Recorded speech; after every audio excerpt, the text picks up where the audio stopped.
যে মানুষটার কাছে আমাকে কোনো কিছু লুকিয়ে রাখতে হয় না, আমি যেমন আমি তেমনই থাকতে পারি।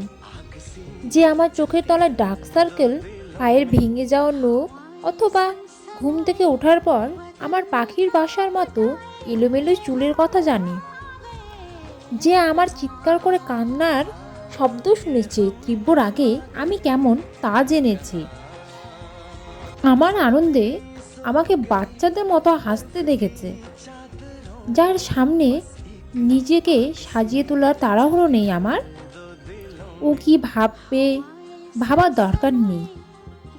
যাকে জড়িয়ে ধরে মরার মতো শান্তির ঘুম ঘুমানো যায়, যার কাছে কখনো জাজ হওয়ার ভয় নেই, যার কাছে মন খুলে আমি আমি হয়ে থাকতে পারি।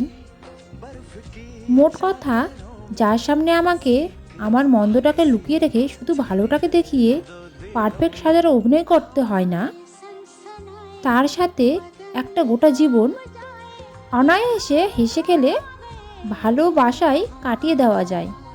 জীবনে আর কিছু না, কেউ একজন আসুক, আশ্রয় হয়ে ভালোবাসুক।